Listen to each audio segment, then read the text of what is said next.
എല്ലാ ദിവസവും ഓരോരോ കഥകൾ പറഞ്ഞു കൊടുത്തിട്ടാ നമ്മുടെ ഉണ്ണിക്കണ്ണനെ യശോദാമ്മ ഉറക്കുക. രാമായണത്തിലെ കഥകൾ പറയും, ഭാഗവതത്തിലെ പറയും, പല രാജാക്കന്മാരുടെ കഥകൾ പറയും. അപ്പൊ ഈ കഥ പറയുന്ന സമയത്ത് യശോദാമ്മയ്ക്ക് ഒരു സൂത്രമുണ്ട്. ഓരോ ഭാഗം കഴിയുമ്പോഴും ഉണ്ണിയോട് ഇങ്ങനെ മൂളാൻ പറയും. അപ്പൊ മൂളലിൽ നിന്ന് കഴിഞ്ഞാൽ കഥ നിർത്താലോ, ഉറങ്ങിയിട്ടുണ്ടാവില്ലേ, അതിനുള്ള സൂത്രമാണ് കേട്ടോ.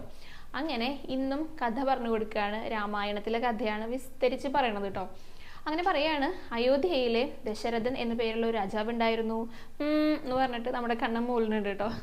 ദശരഥന് 4 കുട്ടികൾ ഉണ്ടായിരുന്നു.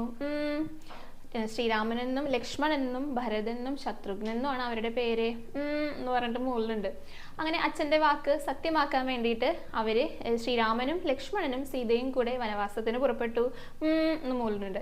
അങ്ങനെ മാനിനെ പിടിക്കാൻ വേണ്ടിയിട്ട് ശ്രീരാമൻ പോയ സമയത്ത് രാവണൻ വന്ന് സീതയെ കട്ടുകൊണ്ടുപോയി പറഞ്ഞ ഉടനെ നമ്മുടെ ഉണ്ണി ഉറക്കത്തിൽ നട ഞെട്ടി ഉണർന്നു. ലക്ഷ്മണ, എൻ്റെ വില്ലെവിടെ, എൻ്റെ വില്ലെവിടെ, എൻ്റെ വില്ല് തരൂ, വില്ല് തരൂ എന്ന് പറഞ്ഞിട്ട്. അമ്മ ഞെട്ടിപ്പോയിട്ടോ, കാരണം ഉറങ്ങിക്കിടക്കുന്ന ആളാണ് ഞെട്ടി എണീറ്റതേ. എന്താ ഉണ്ണി, എന്താ ഈ പറയുന്നതെന്ന് ചോദിച്ചു. അപ്പൊ ഉണ്ണി വേഗം തലയൊക്കെ കുടഞ്ഞ് കണ്ണൊക്കെ തിരുമ്മിട്ട്, എന്താ അമ്മേ ഞാൻ പറഞ്ഞു, നീ രാമനോ എന്ന് ചോദിച്ചു. അയ്യോ രാമനല്ല, ഞാനതേ ഉറക്കത്തിലേ തോന്നിയതാ, എനിക്ക് കട്ടുകൊണ്ട് പോയി എന്ന് പറഞ്ഞപ്പോഴേ ഞാൻ രാമനാന്ന് വിചാരിച്ചു കഥ കേട്ടപ്പോൾ. അതാ ഞാൻ വില്ലിന് വേണ്ടിയിട്ട് ലക്ഷ്മണനെ വിളിച്ചതെന്ന് പറഞ്ഞു. ഇപ്പൊ നീ രാമനല്ല കണ്ണനാണെന്ന് മനസ്സിലായില്ലേ എന്ന് ചോദിച്ചു. മനസ്സിലായി അമ്മേ, എന്നാ പിന്നെ ആദ്യം മുതൽ ഉറങ്ങിക്കോളൂ, ഞാൻ പിന്നെയും കഥ പറഞ്ഞുതരാം എന്ന് പറഞ്ഞിട്ട് പിന്നെയും കഥകൾ പറഞ്ഞു കൊടുത്തിട്ട് നമ്മുടെ ഉണ്ണിയെ യശോദാമ്മ ഉറക്കുകയാണ് കേട്ടോ. അങ്ങനെ ഓരോ ദിവസവും കഥകൾ കേട്ടിട്ടാണ് നമ്മുടെ ഉണ്ണി ഉറങ്ങുന്നത് തന്നെ.